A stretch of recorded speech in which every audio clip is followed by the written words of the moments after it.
आपको बताते हैं कोरोना वायरस के बारे में। चलिए।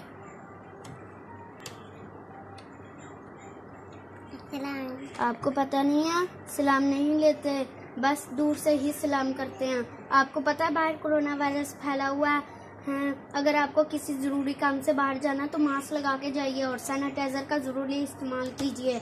अगर आपके पास सैनिटाइज़र नहीं है तो हाथों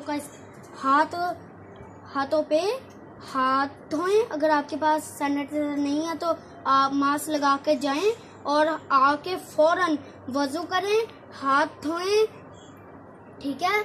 और फिर अगर आपने ग्लव्स ले लिए हैं, अगर आपके पास ग्लव्स हैं, मास्क भी हैं, तो आप वो दोनों चीज़ें लगा के जाएं, पहन के भी जाएं, ठीक है। और भीड़ वाली जगह पे ना जाएं, भीड़ वाली जगह पे नहीं जाना।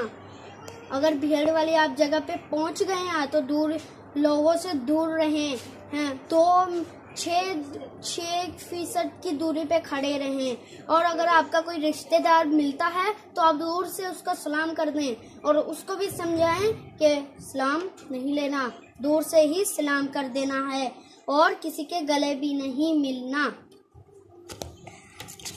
आपको हमारी वीडियो कैसी लगी? अगर अच्छी लगी है तो लाइक करें, कमेंट करें और सब्सक्राइब करें।